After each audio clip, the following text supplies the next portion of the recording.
नमस्कार दोस्तों, स्वागत है आप सभी का आज की क्लास में। आज हम बात करेंगे तापमान के वितरण के बारे में कि तापमान का वितरण क्षैतिज अक्ष पर या आपके ऊर्ध्वाधर अक्ष पर किस प्रकार से इसका वितरण दिखाई देता है और किस प्रकार से इसके वितरण में विषमता हो जाती है। हमने पिछली कक्षा में बात की थी कि सामान्य तापमान दर और तापमान प्रतिलोमन में क्या अंतर होता है। तो हमने कहा था कि सामान्य तापमान दर होती है ऊंचाई पर जाने पर तापमान का ना सामान्यतः गिरावट आना या कमी हो जाना, और तापमान प्रतिलोमन में हमने कहा था जिसे हम तापमान व्युत्क्रमण भी कहते हैं या इन्वर्सन ऑफ टेम्परेचर भी कहते हैं कि ऊंचाई पर जाने पर तापमान में क्या होता है, ऊंचाई पर जाने पर तापमान में भी वृद्धि होना स्टार्ट हो जाती है। इसी को हमने क्या कहा, तापमान व्युत्क्रमण का।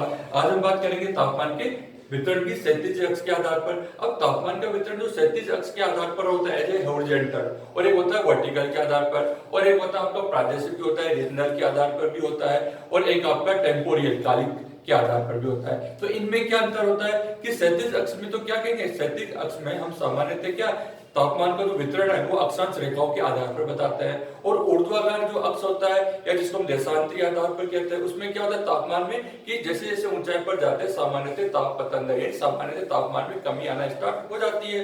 और जो आपको प्रादेशिक जो वर्गीकरण होता है या प्रादेशिक आधार पर तापमान का वितरण होता है उसके अंतर्गत हम ग्लोबीय संरचना के आधार पर यह बताते हैं कि यूनानियों ने या सुपन ने किस प्रकार से आपके अक्षांशीय आधार पर तापमान के कटिबंध बताए थे, और टेम्पोरियल के आधार पर भी कहते हैं कि जून और जुलाई यानी कि आपके पूरे साल में जून और जुलाई में किस प्रकार से तापमान में परिवर्तन आता है उत्तरी गोलार्ध और दक्षिण गोलार्ध में। क्यों? क्योंकि उत्तरी गोलार्ध में जून का महीना और जुलाई का महीना क्या होता है, तापमान के चरम महीने होते हैं, और जिसके आधार पर आपको मालूम होता है कि ग्रीष्मकाल और शीतकाल किस प्रकार से जून किस प्रकार से आपके जनवरी में और किस प्रकार से जून में शीतकाल और ग्रीष्मकाल में परिवर्तन आ जाता है उत्तरी गोलार्ध और दक्षिण गोलार्धों में। तो इस दोस्तों इसी को हम आगे बढ़ाते हुए आपको बताते हैं कि तापमान के क्षैतिज वितरण की हम पहले बात करते हैं। तापमान का वितरण, तापमान का वितरण, तापमान का वितरण, और ये किसके आधार पर, आपके क्षैतिज अक्ष के आधार पर, हॉरिजॉन्टल जिसे हम कहते हैं, क्षैतिज अक्ष के आधार पर। और जो क्षैतिज अक्ष होता है इसमें आधार क्या होता है, क्षैतिज अक्ष में आपके अक्षांश स्थिति के आधार, अक्षांश रेखा तो आप जानते होंगे, अक्षांश रेखा होती है, देशांतर रेखा होती है, आपको मालूम होना चाहिए दोनों के बारे में। हमने ग्लोब को देखा, बिल्कुल देखा है, और ग्लोब में आपका जो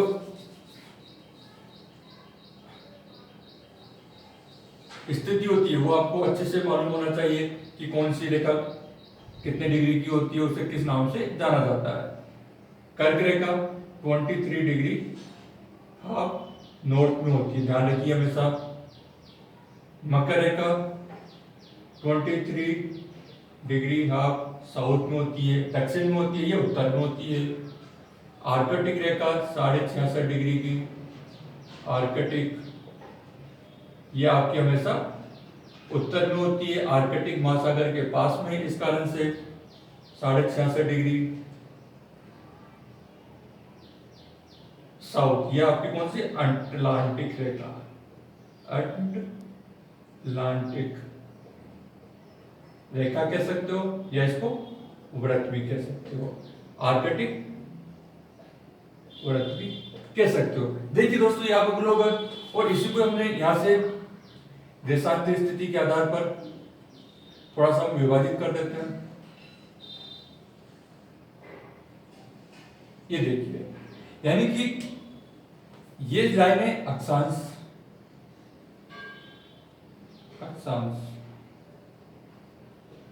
और ये जो नॉर्थ पोल से साउथ पोल की ओर जो वर्टिकल लाइन आती है इसको हमने देशांतर का, देशांतर। Then longitude lines, sorry latitude line and longitude line. तो अक्षांश रेखा और देशांतर रेखाओं का जो जाल आपका ग्लोब होता है जिसको हमने पृथ्वी का काल्पनिक रूप में माना है, इसमें होता क्या है, तापमान की वितरण की हम बात करें क्षैतिज अक्ष मुख्यतः अक्षांश के आधार पर, यानी विषुवत रेखा से ध्रुवों की ओर जाने पर और ध्रुवों से विषुवत रेखा की ओर आने पर तापमान में कमी और तापमान में वृद्धि दिखाई देती है। तापमान में यहाँ क्या होगी, विषुवत रेखा ध्रुवों की ओर जाने पर कमी होगी, गिरावट होगी या कमी होगी, और इधर वृद्धि होगी, वृद्धि होगी। सूर्य के उत्तरायण दक्षिणायन होने के कारण, सूर्य के उत्तरायण दक्षिणायन होने के कारण विषुवत रेखा से ध्रुवों की ओर जाते हैं तो धीरे धीरे तापमान कम होना स्टार्ट हो जाता है, और विषुवत और उत्तरी गोलार्ध यानी कि नॉर्थ पोल से विषुवत रेखा की ओर आते हैं तो तापमान धीरे धीरे बढ़ना स्टार्ट हो जाता है। तो इसको हमने क्या कहा, कमी को और वृद्धि को दोनों को बताया। अभी देखने की वाली बात क्या है कि कई बार एग्जाम में क्वेश्चन पूछा जाता है कि सर्वाधिक तापमान अक्षांशों पे कहां पे होता है, कर्क रेखा पर होता है या विषुवत रेखा पर होता है या ध्रुवों पर होता है। तो बताइए इसका आंसर क्या होगा, ध्रुवों पर नहीं होगा। क्यों नहीं होगा, क्योंकि ध्रुवों पे तो वैसे ही सूर्य की किरणें लंबवत नहीं पड़ती, तिरछी पड़ती है। तो ये आपका ये गलत हो गया। क्या कर्क और मकर रेखाओं पर होता है, जिसको हम कहते हैं आयनवर्ती क्षेत्र भी कहते हैं 23 डिग्री हाफ नॉर्थ और साउथ। कर्क और मकर रेखाओं के जो दोनों भाग होते हैं उनके मध्य का जो भाग होता है क्या वहां पे होता है, या विषुवत रेखा जिसको हम कहते हैं 0 डिग्री अक्षांश के पास की बात करते हैं क्या वहां पे होता है। तो देखते हैं कि सही आंसर होगा कि आपका कर्क और मकर रेखाओं के पास में सर्वाधिक तापमान होता है और विषुवत रेखा पर क्यों नहीं होता, उसका कारण हम बताते हैं कि विषुवत रेखा पर देखिए, एक तो विषुवत रेखाओं की सबसे जो बड़ी विशेषता होती है विषुवत रेखा पर, यहाँ पे विषुवत रेखा पर ज्यादा तापमान पाया जाता है, तापमान के साथ साथ ज्यादा रेनफॉल भी होती है और वाष्पीकरण भी ज्यादा होता है, वाष्पीकरण भी ज्यादा होता है। लेकिन वाष्पीकरण के कारण क्या होता है, वाष्पीकरण के कारण यहाँ पे सूर्य की किरणें जो धरातल पर आती है और वाष्पीकरण के कारण ऊष्मा का क्षय हो जाता है, और ऊष्मा का क्षय यानी ऊष्मा की कमी हो गई, यानी तापमान कम हो गया, और तापमान में कमी आएगी तो हम कहेंगे जितना तापमान यहाँ पे होना चाहिए था उसका थोड़ा कम है, कारण कि वाष्पीकरण अधिक हो जाता है। इस कारण से एक कारण, दूसरा क्या है कि यहीं पर आपके जब बादलों से जब प्रकाश आता है विषुवत रेखा की ओर और वापस जाता है तो वापस आज जब आता है तो परावर्तन के कारण भी कुछ सनरेज वायुमंडल में चली जाती है, और जब धरातल गर्म हो जाता है और वापस सूर्य का प्रकाश या दीर्घ पार्थिव विकिरण के रूप में ऊपर जाता है तो वायुमंडल की घमस या वायुमंडल में बादलों की सघनता के कारण क्या होता है कि ये यहाँ पर अवशोषण कर लिया जाता है और उसके कारण यहाँ पे तापमान ज्यादा नहीं होता है। जबकि खुले आकाश में, खुले आकाश का मतलब कर्क और मकर रेखाओं के आस में जहां पर तापमान ज्यादा होता है, उसका कारण कि कर्क और मकर रेखाओं पर ज्यादा तापमान, पहला वाष्पीकरण, वाष्पीकरण कम होता है और कम होने के कारण ऊष्मा का से कम होता है। यानी कि कर्क और मकर रेखाओं के पास में क्या होगा कि खुला आकाश है, खुला आकाश है तो सूर्य की किरणें धरातल पर आ रही है और धरातल पर आ जाने के कारण ऊपर जो वापस जाएगी तो वहां पर भी क्या होगा, उसको गर्म करने के लिए ज्यादा ऊष्मा खर्च नहीं करनी पड़ेगी।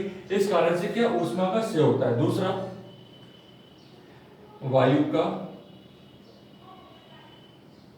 अवतल या वायु का ऊपर से नीचे अवतल होना, अवतलन, अवतलन का मतलब कि ऊपर से नीचे की ओर बैठना भी होता है, अवतलन का मतलब ऊपर से नीचे की ओर बैठना होता है। और नंबर 3, इसमें हम क्या है, नंबर 3 वायुमंडल में स्थिरता का आना, वायुमंडल में स्थिरता बने रहना।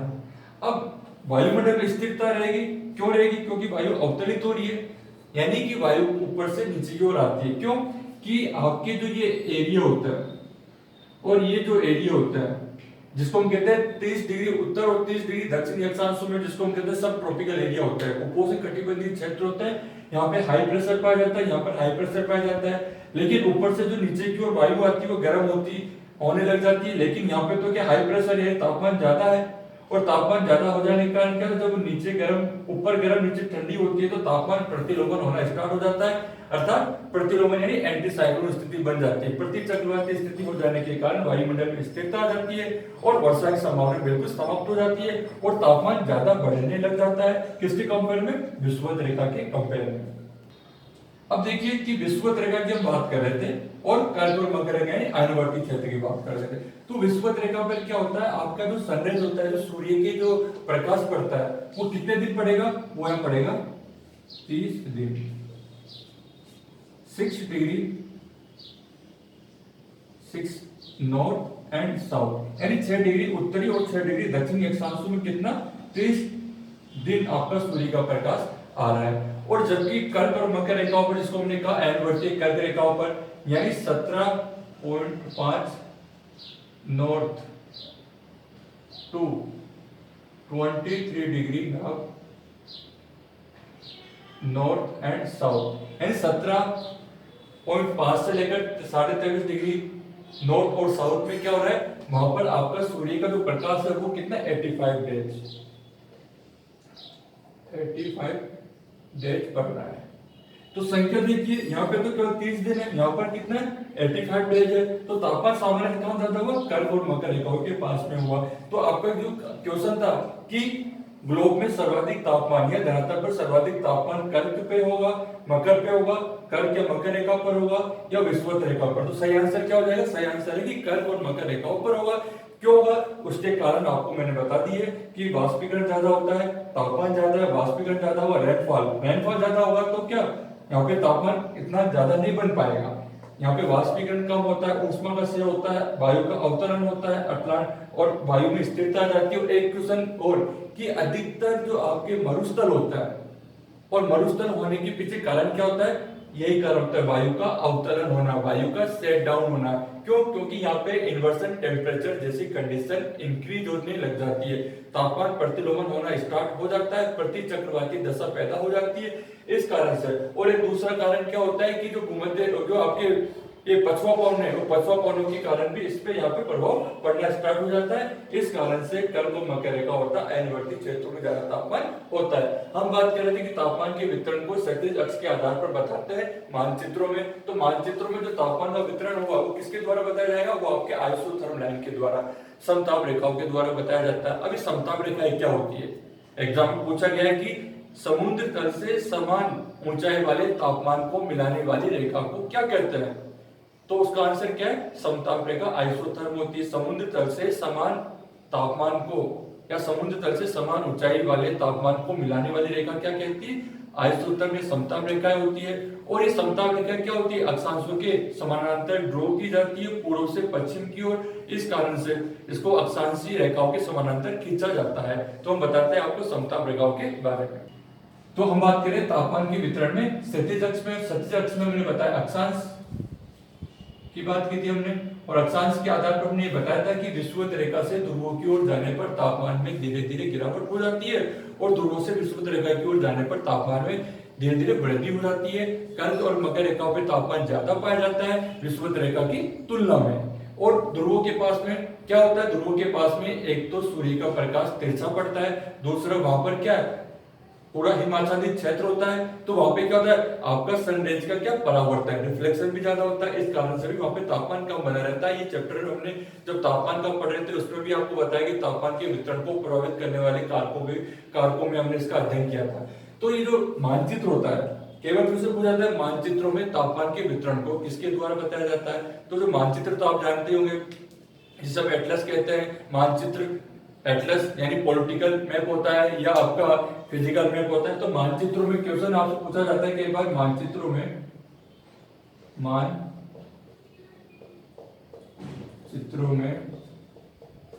तापमान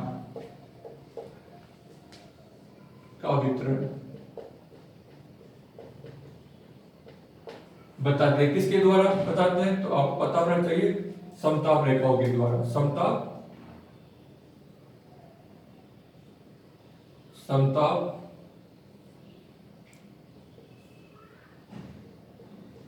रेखाओं के द्वारा, जिसको हम कहते हैं आइसोथर्म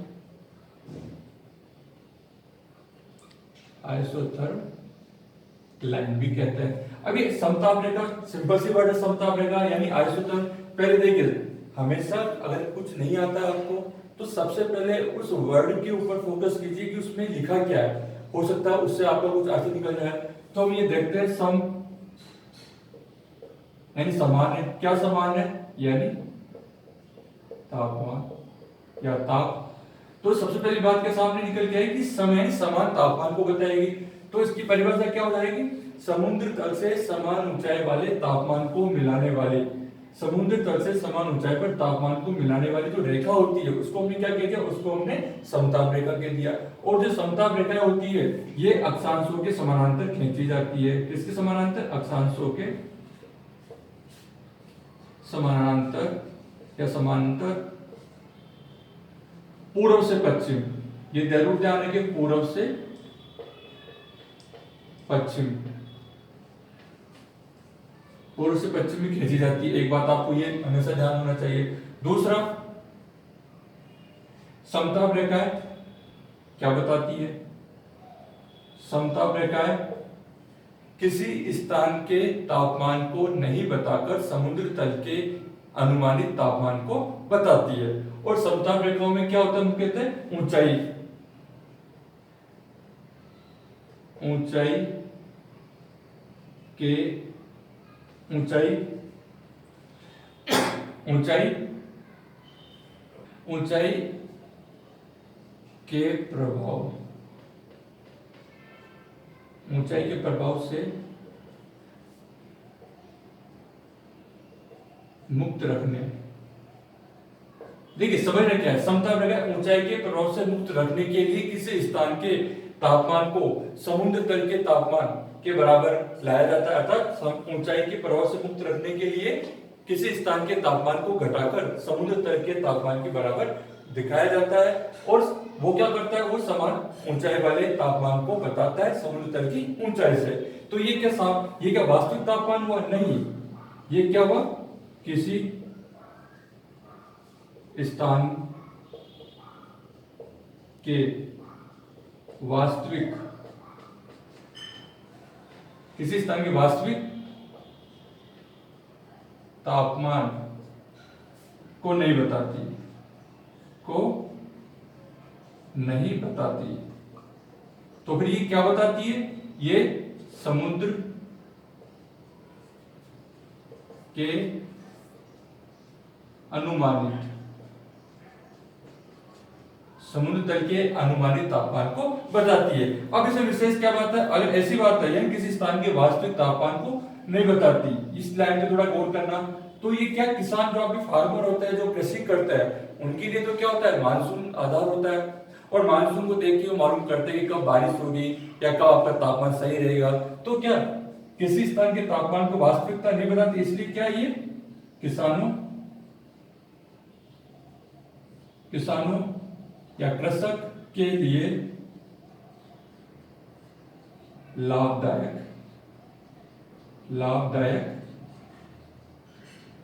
नहीं होती। कितनी अच्छी बात है कि समताप रेखा समुद्र तल से समान ऊंचाई वाले तापमान को मिलाने वाली रेखा तो होती है, और ऊंचाई के प्रभाव से मुक्त रखने के लिए इसकी किसी स्थान के तापमान को घटाकर समुद्र तल के बराबर ला दिया जाता है।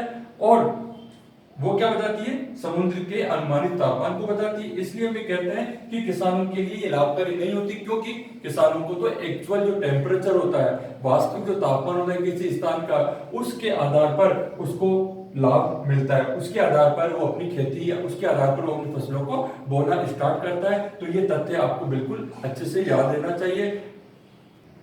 तो इसमें हमने बताया। अभी देखते हैं समताप रेखा की विशेषता क्या है, कि समताप रेखा क्या होती है। एक अच्छा क्वेश्चन एक और पूछा जाता है कि क्या कारण है कि समताप रेखाओं में वक्र बन जाता है?